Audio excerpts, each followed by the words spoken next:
On Monday, October 6, 2014, George Kilgore, referred to as Jody by friends and family, was supposed to work a small job with his former business partner, Joe Gregory, known as Toby. That morning, Jody's wife, Susan Kilgore, left their home in Crawfordville, Florida, to teach at the local preschool. According to sources, Toby Gregory was supposed to pick Jody up so they could travel to the worksite together, because at the time, Jody did not have a driver's license. Toby lived just around the corner from Jody. Multiple sources reported that no one else was at the Kilgore residence that morning. According to news reports, at 10:21 a.m., a phone call was made to 911. This call was made by Toby Gregory from the Kilgore residence. At 10:36 a.m., the coroner declared Jody Kilgore deceased at the scene of his residence. This is a very tight timeline, indicating that the event had likely occurred sometime between 7 and 7:30, when reports state that Mrs. Kilgore left for work, and the 911 call was made by Mr. Gregory at 10:21 a.m. Family members of Mr. Kilgore were made aware by law enforcement, and they gathered at Mr. Kilgore's mother's house before traveling to the sheriff's office. At that time, according to Mr. Kilgore's family, they were apprised that Jody had been murdered. According to news reports, shortly before 10 a.m., a neighbor reported hearing arguing, but didn't think anything of it until law enforcement arrived on scene. Jody Kilgore was a master electrician and co-owner of Kilgore and Gregory, LLC, a local business that had dissolved 2 years before the homicide. He was also known as an avid fisherman and a dedicated family man. Those are the facts as we currently know them, and due to this case being an open and active case, we have not yet been able to gather any additional information from law enforcement.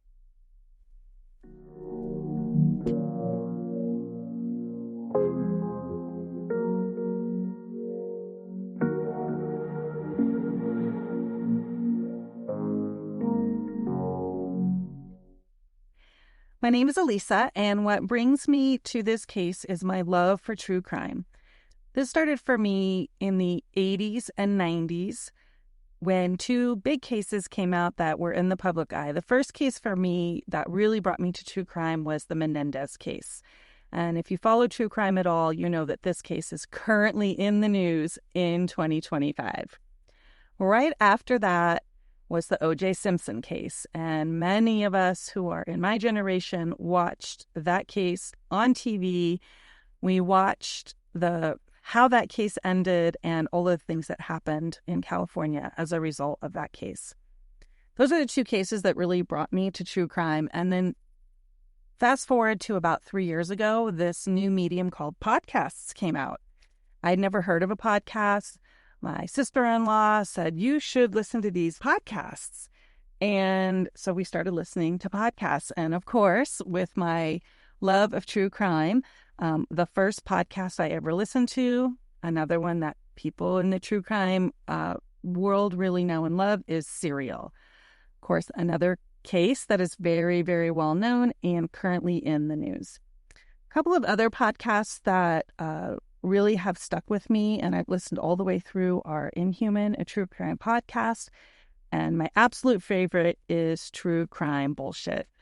So that is what brought me to wanting to do a podcast about true crime. It really is just my love of true crime that started years and years ago and continues to this day. Yeah, and what was interesting for me is I'd never really followed true crime. And Elisa, whenever we would travel, we would end up, listening to podcasts. And of course, she would somehow inherently travel us to a location. And then while we're enjoying our time in the outdoors, she like, oh, Israel Keys, buried a body around here. And I was like, great. So this is where we're at. Or, we'd be in, a national park. And so I would hear, hey, oh, by the way, I was listening to National Park After Dark on the way to this park. And, then we're finding ourselves on the trail where this giant bear attack happened. I was like, great, thanks. So now, but, over time, what ended up happening was I started to develop a real interest in listening to true crime. And the more and more we got into it, I finally mentioned to Elisa here that I said, "Do you realize there's a unsolved murder in my family?" And so I'm actually related to the Kilgore family. Susan Kilgore is my aunt on, on my dad's side.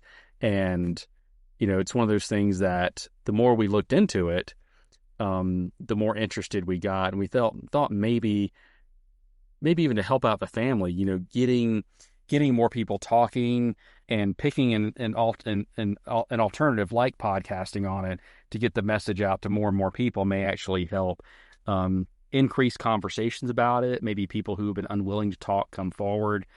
Even law enforcement themselves have said that they're kind of at a standstill in this case until the public helps. Well, this is our chance to do that. And this is why Lisa and I decided to start putting together this podcast to really kind of dive into this case in a way that was, meaningful, and in a way that kind of, showed the facts, talked about the rumors. We're going to try to involve as many interviews as we can to the people that were directly and somewhat indirectly involved.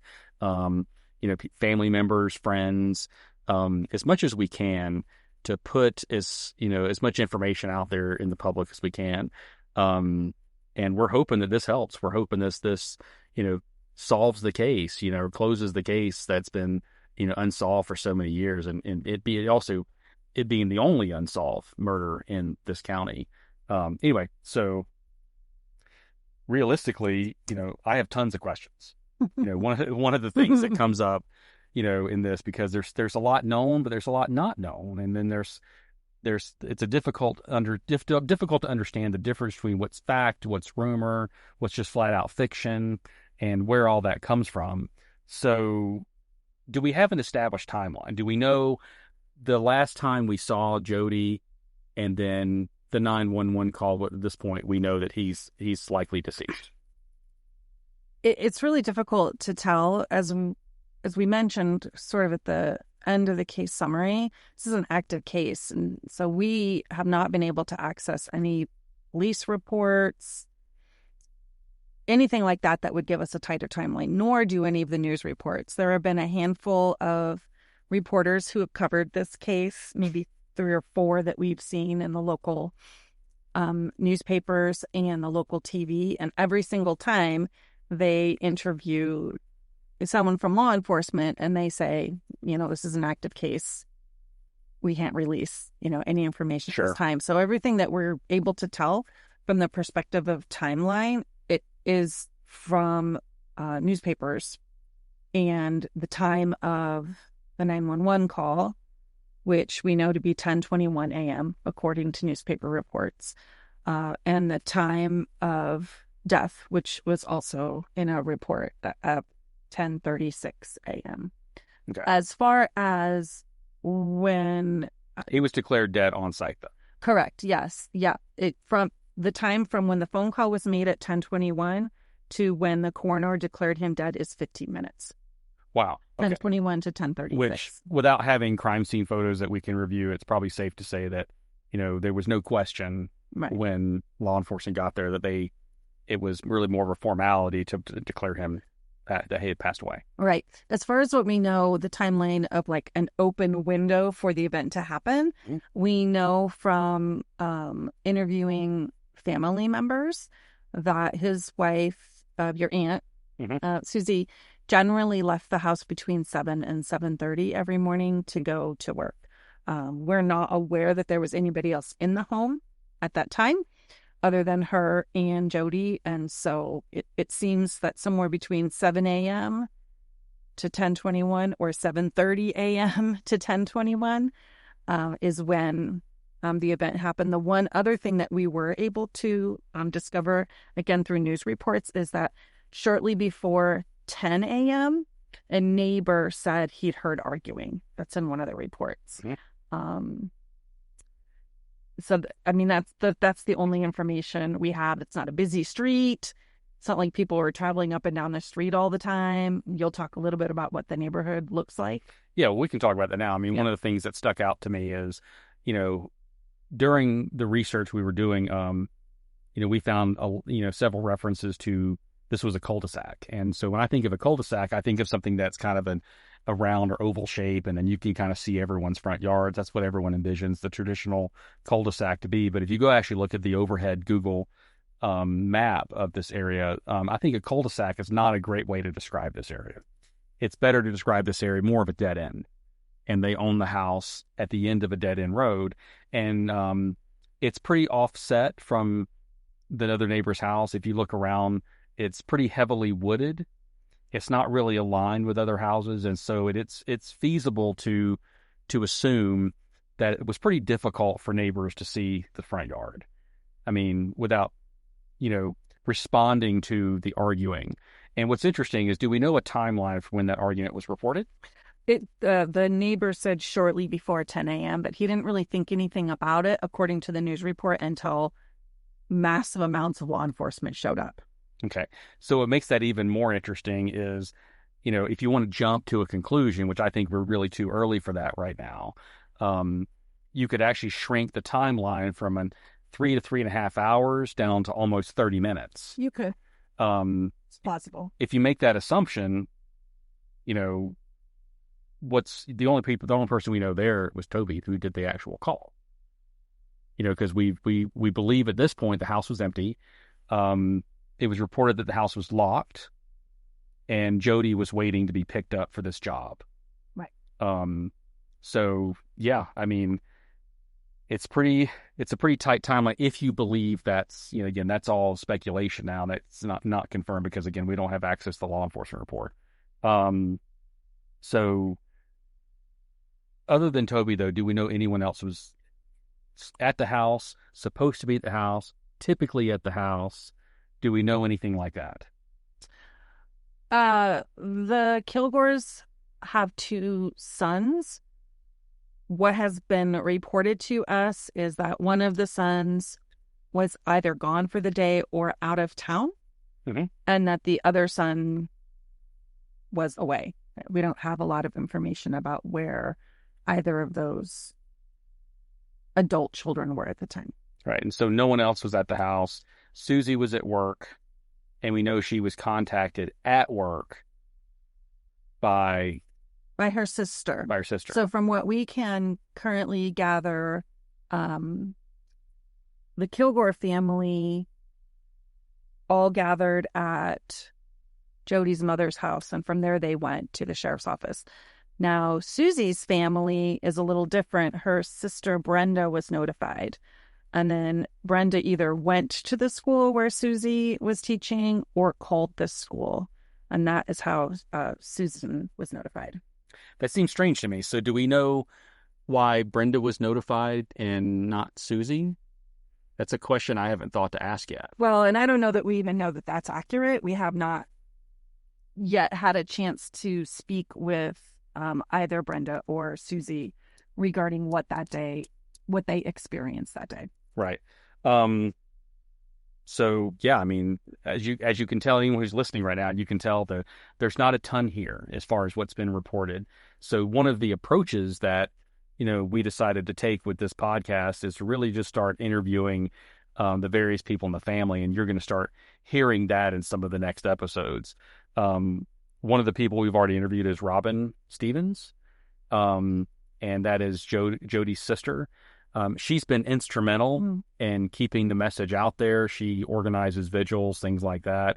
I'm looking forward to sharing excerpts from her interview because it was extremely forthcoming and very, very heartfelt as far as, really trying to figure out what happened.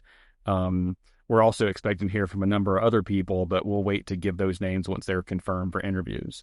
We're also going to be diving into some of the previous people who've done various investigations from the news side and getting some information from them.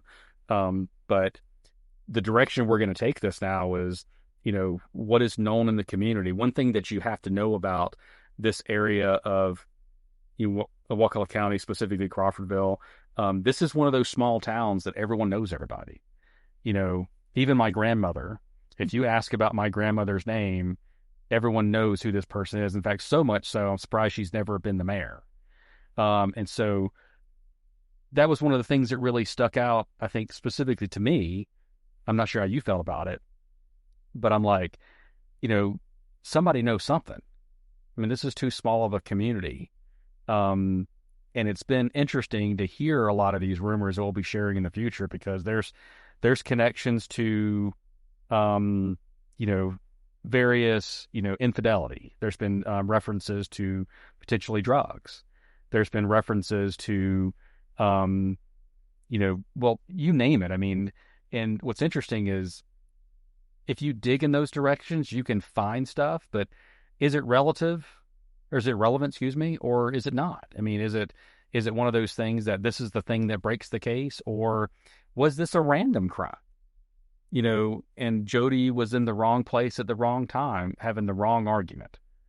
I mean, hell, that's even one of the rumors, is this was a random case dealing with theft. It was brought up that there was maybe copper theft involved, for something that was on the truck. But, when you dig into that even that rumor doesn't really have a lot of legs to it. Can I talk about the rumors for a second? Like in a small town, like you just were discussing, people talk at the Dairy Queen. That's right. Right? People see each other at, what is that place called? The Huddle House and all these little places, right? What happens now with social media is people start talking about rumors on Facebook. So as we get further into this, we will talk more about some of the things we're uncovering just by doing simple Facebook searches associated with Wakulla County, associated with the sheriff's department. And so this chatter and rumor stuff that normally has to go like from person to person to person, it's literally out there right on Facebook where we can read it and start connecting the dots and start talking to people. Yeah, I mean, one of the things that we will dive into as well is, and that we found super interesting, is this is unrelated, but we started asking questions and trying to set up interviews and various conversations with people that we know, that we thought, either they knew something or they had a story to share, or they just so they live and interact with the community, and so they hear things. And so while we were doing that, the news in Tallahassee actually was doing a report of their own, kind of a follow-up report. We're hoping to get more information and what spawned that idea, because it's not associated with what we normally see these reports with, being either his birthday or his death. Yeah. Associated with the vigils, when you normally see these follow-up reports. This one was random. So my question is why? Yeah, the last time it looks like any TV news report had occurred was 2021. And so, the 10-year anniversary of his passing was last year. Right. In October. So why now in the spring of 2025 do we have the Tallahassee station coming down and, talking to people and doing a report? Like, not that I'm like, I think it's great, because it's exactly what we need. But, what spurred that, right? What did they have something? Anyway, we're hoping to talk to that reporter here in the next couple days.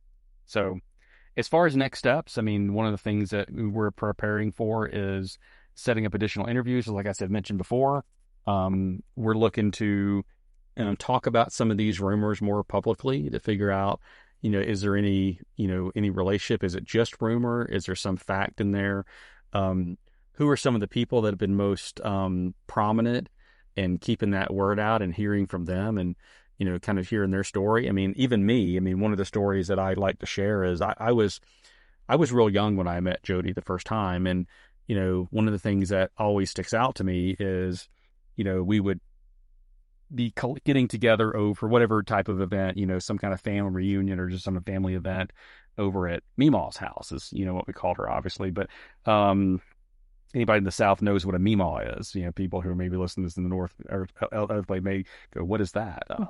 But, I remember the memory I have of Jody, is, I guess it was Joey and Jody, because they were coming together, to be technical about that. But I remember, the adults would show up and then they would go in the house and they would kind of dump their kids off in the backyard. Well, Jody didn't do that. Jody would show up and he would, throw something down on the ground for Joey to sit on, because Joey was tiny at this point. and he would play with us. He would throw the ball. He would hang out in the backyard. He was interested in making sure he had some time with the kids in the backyard, having fun, whether it was playing tag or, just hanging out. And that's my memory of him. I wish I had more memory of him because I moved away. And so I don't have much more than that. And I think I was either 9 or 10 during this. But I remember he was one of the adults that took time with us. And I remember him being really nice and friendly and just a great person. And so to have this happen to someone that I, really had in high regard, and it was really, because think about it, I'm 50 years old now. That's 40 years ago for me, and I remember that. And so that obviously meant it was impactful for me to have that memory so many years later. And I think it's horrible what's happened to him, and I want to help.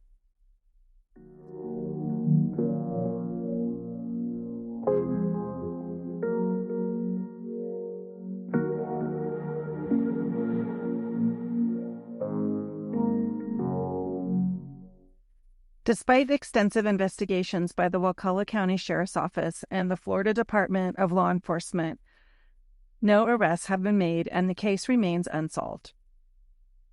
It is the only unsolved homicide in Wakulla County. Authorities continue to seek information from the public to help solve the case. The Kilgore family has been vocal in their pursuit of justice, keeping the case in the public eye and urging anyone with information to come forward. The Florida Department of Law Enforcement has also shared appeals for assistance on social media, emphasizing the importance of community involvement in resolving this case. If you have any information related to George Jody Kilgore's murder, please contact the Wakulla County Sheriff's Office, the Florida Department of Law Enforcement, or you can call Big Bend Crime Stoppers at 850-574-8477, or you can email us at whokilledgeorgekilgore@gmail.com.